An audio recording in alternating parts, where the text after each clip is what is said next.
Olá, nós estamos começando mais um episódio do podcast O Fascinante Mundo do Sensoriamento Remoto.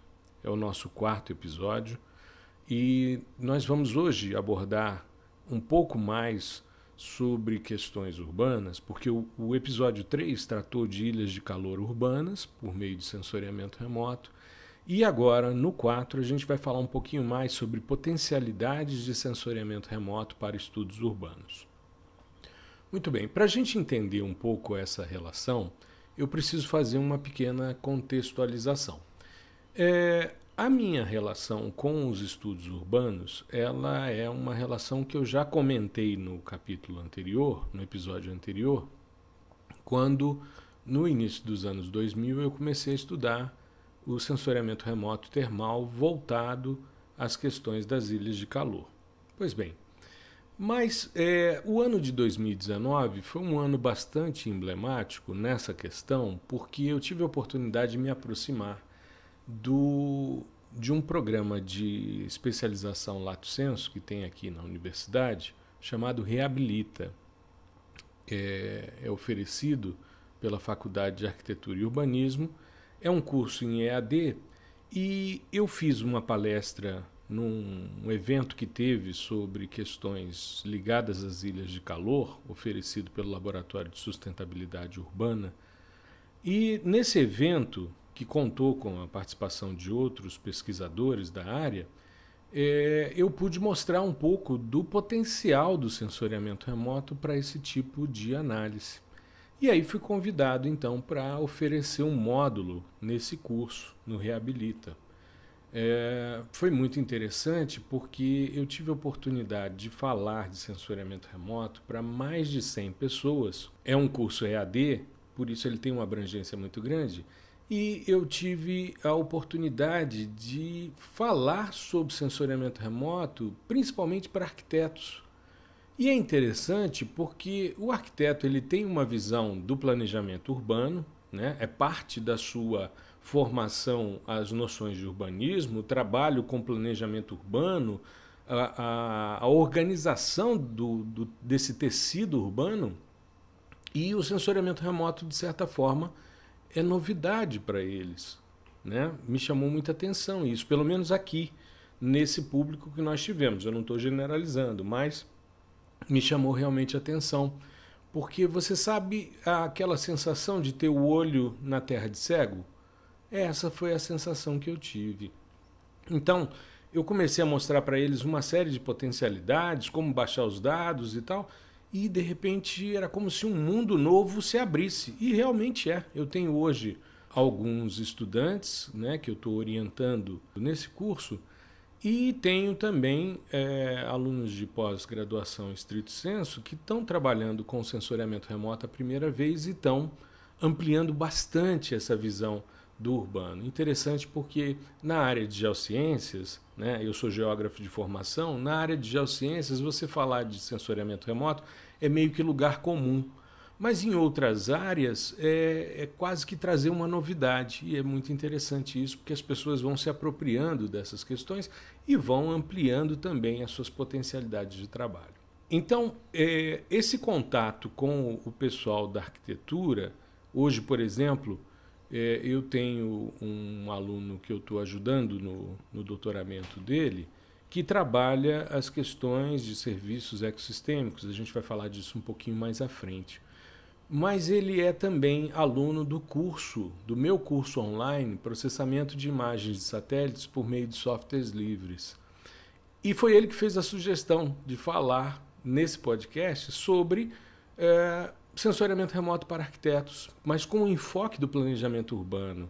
Justamente porque para ele foi um despertar de realidade. De repente, ele é um cara que sempre, no mestrado dele, né, o Rubens, ele fez um trabalho sobre a dinâmica de carbono em solo, em vegetação dentro da cidade, e de repente ele começou a ver dados hiperespectrais, uma possibilidade, daí a necessidade que ele sentiu de fazer o curso, justamente para se apropriar das técnicas de processamento, para que ele pudesse ampliar os seus horizontes. Muito bem. Então, uma das primeiras coisas que eu salientei com os meus alunos no Reabilita e também nessas discussões mais amplas que tenho feito sobre questão urbana, é a possibilidade da gente utilizar dados hiperespaciais, né? Para quem não conhece esse termo, eu utilizo normalmente o termo hiperespacial para um dado de alta resolução espacial. É porque hoje convencionou-se chamar esses dados que têm resoluções inferiores a 1 metro ou em torno de 1 metro de dados de alta resolução. Mas um hiperespectral é um dado de alta resolução, um hipertemporal é um dado de alta resolução, um hiperradiométrico é um dado de alta resolução, então eu prefiro chamar de hiperespacial. Pois bem, no início dos anos 2000, eu fiz um trabalho de análise de 2 superquadras aqui no Distrito Federal. As superquadras são as estruturas existentes dentro do plano piloto de Brasília, e a Asa Sul foi primeiro instalada para poder abrigar as pessoas que vinham na transferência da capital, as pessoas que vinham do Rio.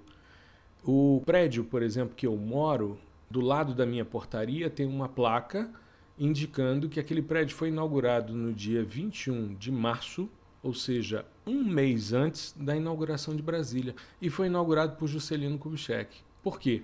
Porque é um dos primeiros prédios, né, a ser inaugurado na construção da capital, justamente para abrigar o funcionalismo público que vinha na transferência. Então, a minha quadra tem a idade de Brasília.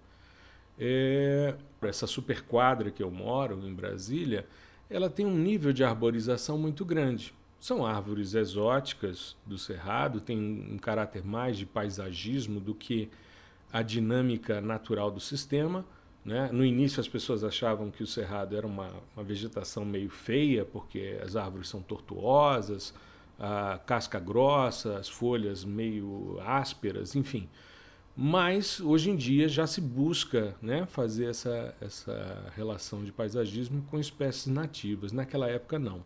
Então é muito comum você encontrar nas áreas urbanas no Distrito Federal, principalmente no plano piloto, que foi instalado primeiro, você encontrar essas árvores muito altas, árvores muito frondosas. Elas prestam um serviço ecossistêmico, elas têm uma dinâmica fotossintética. E a Asa Norte, então a Asa Sul foi instalada rapidamente para poder receber o funcionalismo público que vinha na transferência da capital, e a Asa Norte foi sendo construída depois com calma, foi sendo estabelecida com mais calma. E aí o nível de arborização é menor em algumas superquadras do que na Asa Sul. Então eu mostrei para eles um estudo sobre vegetação intraurbana que comparava essa quadra que eu moro, que é da Asa Sul, e a antípoda dela, né? Porque aqui é um sistema alfanumérico e você tem, a partir do centro da cidade em direção às extremidades dos eixos, você tem a cada superquadra um aumento, né, na numeração. E existe uma estruturação de superquadras, então você tem as 300, depois as 100, passa o eixo rodoviário, vem as 200 e depois as 400. Isso dentro da estrutura do plano piloto, né, da Asa Sul e da Asa Norte. Então, se você tem uma superquadra sul 304, você tem uma superquadra norte 304. E eu quis fazer essa análise entre a vegetação que existia na quadra que foi instalada primeiro e da que foi instalada posteriormente. E aí, o que a gente faz? Para a gente avaliar a relação de atividade fotossintética, eu utilizo um modelo que eu já mostrei em alguns vídeos no meu canal, no Instagram e no YouTube, e replicado para as outras redes sociais que eu atuo, mas eu já mostrei algumas vezes um modelo chamado CO2 Flux.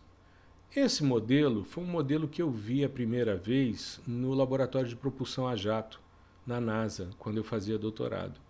Teve um colega de origem árabe que apresentou um trabalho, ele estava fazendo o trabalho dele nos Estados Unidos, acho que pós-graduação, e o Abdullah Rahman, junto com colaboradores, mostrou então em 2000 um modelo que ele não chamou de CO2 flux, mas era um modelo de fluxo de CO2, que integrava a relação da absorção do azul em relação ao pico do verde, que é um índice espectral chamado índice de reflectância fotoquímica, integrado ao NDVI, que é um dos índices mais comuns na literatura, que mede a absorção do vermelho em relação à subida do infravermelho da vegetação. Pois bem, a integração dessas duas feições decorrentes da fotossíntese me dá o fluxo de carbono. Então eu comecei a testar primeiro em dados hiperespectrais, depois levei para dados hiperespaciais e multiespectrais, ajustando, né, a questão das bandas para trabalhar com os multiespectrais. E esse estudo que eu fiz no início dos anos 2000 com o ICONOS, com 1 metro de resolução espacial, eu vi que para 304 Sul eu tinha uma razão entre área que sequestra e área que não sequestra de 0,92, ou seja, é quase 1 para 1. Dentro da superquadra, praticamente o que você tem de área fotossinteticamente ativa é o que você tem de área não fotossinteticamente ativa. Já quando a gente vai para 304 Norte, que foi instalada depois, essa razão baixa para 0,65. Por quê? Porque a minha área de sequestro ela é menor do que a minha área que não sequestra. A minha área fotossinteticamente ativa ela é menor do que a área não fotossinteticamente ativa. O que isso significa?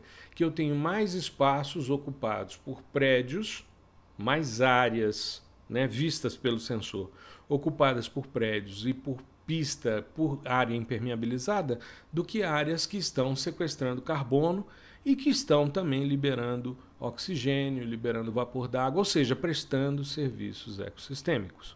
Muito bem.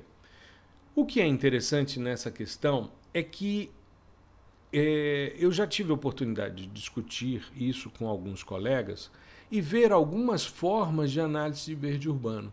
Desde formas muito simples, como por exemplo você pegar uma imagem do Google e buscar o que tem de verde na imagem, né?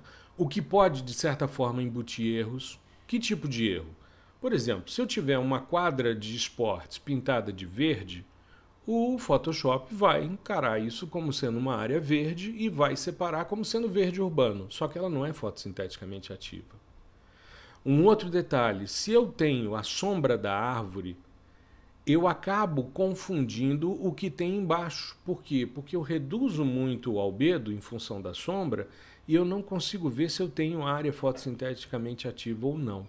Agora, quando eu utilizo um modelo de sequestro florestal de carbono, como o CO2 flux, aí sim eu consigo separar o que é fotossinteticamente ativo do que não é. Mesmo que seja sombra, mesmo que eu tenha uma quadra pintada, eu não vou gerar esse tipo de confusão. Ele é mais preciso. Então, trabalhar com índices espectrais te traz essa precisão. Muito bem. E aí, é interessante porque isso vai ampliando as nossas perspectivas, essa análise do verde urbano. E essa questão do verde urbano também abriu uma perspectiva muito interessante. Durante muito tempo, eu via na literatura um conceito muito abstrato, né, que era o de domos urbanos de CO2. Por que eu digo abstrato? Porque ninguém nunca tinha mostrado. Havia o quê? Uma representação, um desenho, um layout da cidade, mostrando que em cima da cidade forma-se um domo de CO2, e esse domo de CO2, então, seria decorrente de atividades como transporte, enfim, né? Deslocamento de pessoas, áreas não fotossinteticamente ativas, né? Áreas com menos sumidouros de carbono, áreas que menos sequestram, enfim. E isso, então, geraria um acúmulo, né, de CO2 sobre as cidades. Muito bem. Quando eu fiz o meu doutorado, né, final dos anos 90, início dos anos 2000, eu tive a oportunidade de ser um dos primeiros no Brasil a trabalhar com dados hiperespectrais. Eu fui um dos pioneiros nessa área. Aliás, eu sou autor do primeiro livro em português sobre sensoriamento remoto hiperespectral. No ano passado, em 2019, a editora Interciência lançou a segunda edição. Chama-se Sensoriamento Remoto Hiperespectral. Ele tem um enfoque mais para solos do que outros contextos, mas ele traz muito dessa ruptura de paradigma, que é você, de repente, conhecer sensoriamento sob a ótica do multiespectral e, de repente, você se deparar com um dado que tem centenas de imagens. E aí, o que você faz com esses dados, né? Então, é uma mudança de pensar muito grande. Pois bem, quando eu comecei a trabalhar com os hiperespectrais, me chamou muita atenção os dados de radiância, os dados não corrigidos para os efeitos atmosféricos. Por quê? Porque nesses dados, nos espectros de transmitância da atmosfera, onde você vê, né, os gases de efeito estufa tendo as suas principais absorções, quando você chega em 2 micrômetros, você tem 2 absorções decorrentes do CO2 atmosférico. E eu sempre entendi que a profundidade da feição de absorção ela é proporcional ao conteúdo do material. Então, porque eu trabalhei com análise de relações mineralógicas, eu quantifiquei minerais em solo. E o que eu percebia? Que quanto mais aguda fosse a absorção, mais profunda fosse a absorção, mais mineral eu tinha. Maior era o teor, maior era a presença, né, desse mineral. E eu comecei a perceber que isso se verificava na vegetação, ou seja, um NDVI com um valor maior é um NDVI que tem uma profundidade de absorção do vermelho em relação ao infravermelho maior do que uma área menos ativa, com menos verdor. Então essa regra ela serve para tudo, né? A profundidade de absorção ela é proporcional ao conteúdo do material. Bom, se eu tinha 2 absorções do CO2, eu poderia medir o conteúdo de CO2 na coluna de ar adjacente ao alvo. Eu fui muito criticado quando eu apresentei esse trabalho em 2003. Fui criticado por quê? Porque as pessoas têm uma visão equivocada de que você, quando está trabalhando com sensoriamento remoto, você está vendo somente a superfície. As pessoas se esquecem que, por exemplo, a análise de composição atmosférica de outros planetas é feita por meio de absorções e espalhamentos de gases. Então, os caras não foram, por exemplo, não pousaram em Júpiter. E eu tenho aqui na minha estante um livro que fala sobre atmosferas planetárias, a composição das atmosferas de todos os planetas do Sistema Solar, somente por espalhamento e absorção, e principalmente espalhamento. Então, as pessoas se esquecem que você mede essas questões. Recentemente eu fiz um post que mostrava uma explosão de uma fábrica e que tinha uma propagação de metano. E que o sistema sensor, no caso o Sentinel 5P, mostrou essa propagação. Existem sensores que monitoram. Não é feita a análise, por exemplo, do conteúdo de carbono que existe na atmosfera. Eu fiz 2 posts também esse ano mostrando os dados do Sentinel e essa relação dos óxidos de nitrogênio sobre as cidades, a dinâmica de transporte, tanto na Europa como na Ásia. Eu fiz 2 posts nesse sentido. Depois dá uma olhadinha no Instagram que você vai ver. Então, é possível você medir. E a crítica que eu recebia era: mas você está medindo a atmosfera, mas essa atmosfera é dinâmica. Eu falei: sim, mas se eu tirar uma foto sua agora e estiver ventando e o seu cabelo estiver deslocado, vai registrar aquele instante. A imagem é isso também, é aquele instante. Quando você pega uma torre, né, que mede variáveis micrometeorológicas, ela tem uma área de influência. E que se mede, essa área de influência se mede a partir do deslocamento dos ventos. É uma das variáveis para você determinar o footprint ou a pegada daquela torre. Então é possível sim você medir isso. E o que é interessante é que ao medir esse conteúdo de CO2 atmosférico, você cria uma imagem, um modelo digital de CO2 atmosférico. E aí você joga isso numa perspectiva 3D. Aí você começa a entender as cidades, elas realmente têm mais CO2 em cima e as áreas fotossinteticamente ativas geram os vales. Aí você começa a entender a topografia, entre aspas, do carbono. Aí você começa a visualizar os domos urbanos de CO2. E o que é interessante?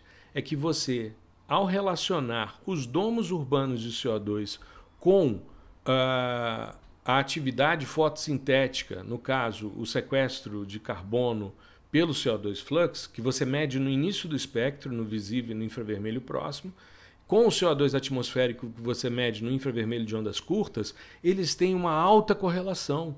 Eles se correlacionam em mais de 70%.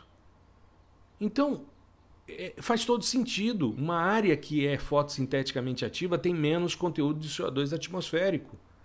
Uma área que não sequestra carbono tem mais conteúdo de CO2 atmosférico. E os hiperespectrais permitem você avaliar isso, desde que você trabalhe com dados não corrigidos para os efeitos atmosféricos. Senão isso dança. Senão você perde essa informação. Muito bem. E isso é uma atividade que deve ser incentivada porque você começa a medir, dentro da perspectiva da área urbana, os serviços ecossistêmicos que são gerados. As pessoas discutem muito o papel do verde urbano, porque verde é um elemento de qualidade de vida. Quando você pega, por exemplo, dentro do Distrito Federal ou em qualquer grande aglomerado urbano, as áreas mais ricas, as áreas ocupadas por pessoas com maior poder aquisitivo, têm mais vegetação. As pessoas investem em paisagismo. O professor Garrett Doherty, da Universidade de Harvard, que é um dos caras que trabalha mais essa questão do urbanismo ecológico, fez durante muito tempo trabalhos no Bahrein mostrando a importância desse verde urbano. Recentemente, ele lançou um projeto que eu tenho participado com alguns trabalhos que estou orientando, que é a relação do verde com o sagrado. É uma parte da antropologia urbana. Ele tem inclusive um projeto chamado Sacred Groves and Secret Parks. Ele quer ver as paisagens ligadas a cultos, né? Os terreiros de Umbanda, de Candomblé, por exemplo, em Salvador, que foi a área inicial que nós começamos a estudar, e também na África. Ocorreu agora no final do ano em Harvard uma exposição e um debate sobre essa paisagem dos orixás no Brasil e na África, né? E essa relação é muito interessante, porque os indivíduos, para poderem professar o sagrado, né, professar a sua religião, né, executarem a sua relação com o divino, eles utilizam a natureza.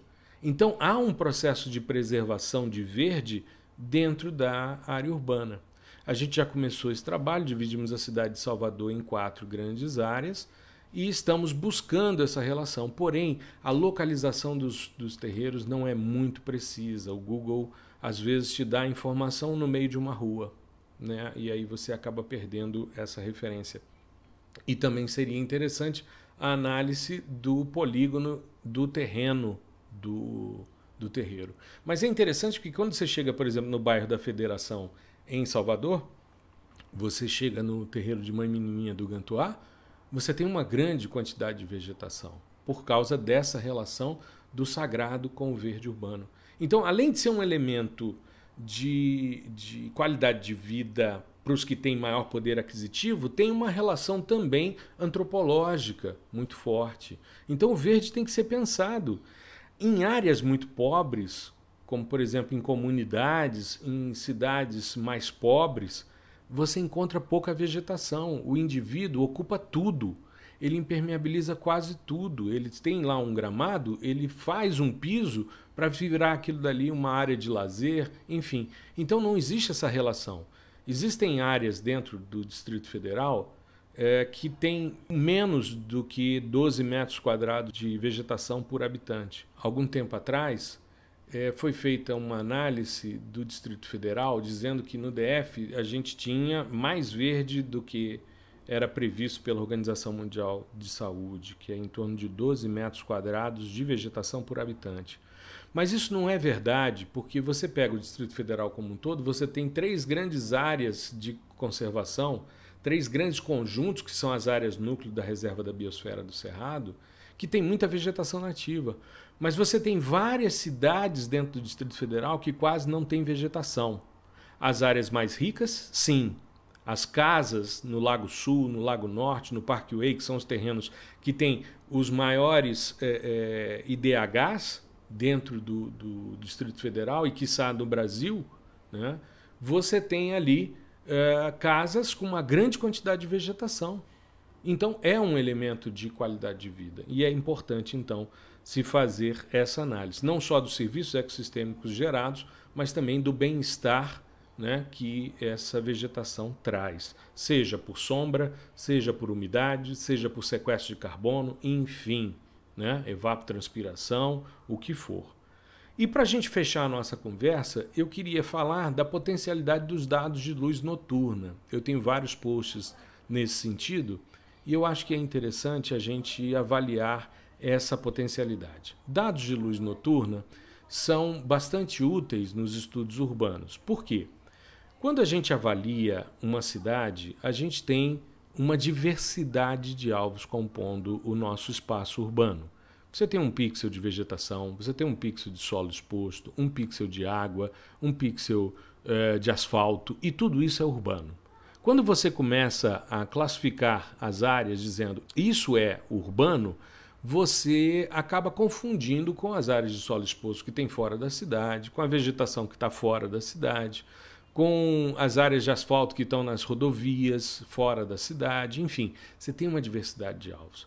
Agora, como o homem é o único ser que prolonga seu fotoperíodo, o que isso significa? Ficou de noite, ele acende a luz, ele prolonga o dia, ele simula o dia por iluminação artificial, você pode utilizar essa informação.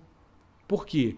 Porque aí o urbano é luz, o não urbano, não luz.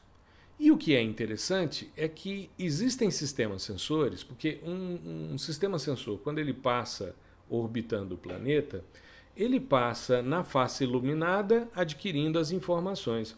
Mas quando ele passa na face não iluminada, se ele tiver um nível de sensibilidade, e existem alguns sistemas que funcionam dessa forma, né? Durante muito tempo sistemas militares, hoje nós já temos sistemas como é o caso do VIRS com a sua banda Day and Night, e você consegue ver tudo que for iluminação, seja navios, né, que estejam com a luz ligada, cidades, incêndios, né? Enfim, você gerou luz na face não iluminada, você separa. E qual é a grande vantagem? É que você trabalhando com a média de um período, então a média você acaba eliminando esses outliers, né? Como por exemplo uma queimada, né? Um navio que passou, ele não está ali o tempo todo. Então na média ele some e aí você trabalha somente com a cidade, porque a cidade está lá todo dia.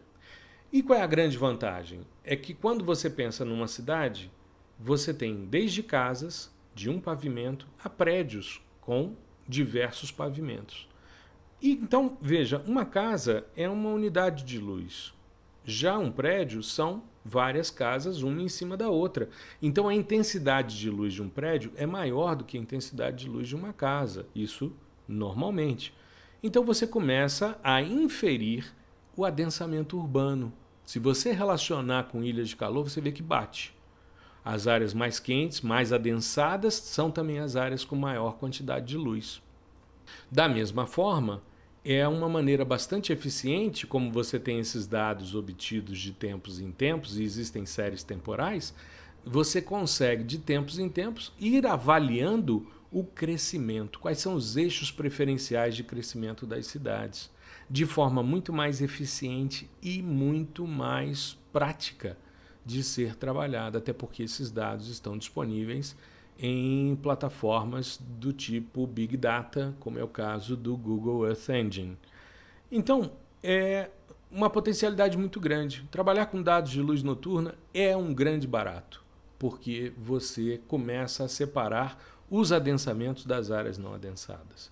Em 2012 saiu um mapa mundi que mostrava os adensamentos e você vê os grandes vazios demográficos, como é o caso da Antártica, como é o caso de boa parte da África, as áreas mais geladas e os grandes adensamentos urbanos. Europa, Ásia, Estados Unidos, enfim, o Brasil, a ocupação litorânea do Brasil, tudo isso aparecendo com muita intensidade. Tá certo? Bom, era isso que eu tinha para discutir hoje com vocês no nosso 4º episódio do podcast O Fascinante Mundo do Sensoriamento Remoto. Tem sido um grande prazer, um grande aprendizado para mim essa possibilidade. E é o segundo que a gente vai jogar também como um vídeo podcast no nosso canal no YouTube. Então, concomitantemente, sai o podcast na plataforma, nas diversas plataformas, e sai também o vídeo podcast com o mesmo enfoque, né, porque são gravados concomitantemente, no nosso canal no YouTube. Aproveita e se inscreve lá e me acompanhe nas redes sociais. Qualquer dúvida é só me mandar um e-mail, gmbaptista@gmail.com, e eu tento solucionar com certa brevidade. Tá legal? Um grande abraço, uma boa semana. Semana que vem estamos de novo aqui com o podcast O Fascinante Mundo do Sensoriamento Remoto. Um grande abraço. Tchau, tchau.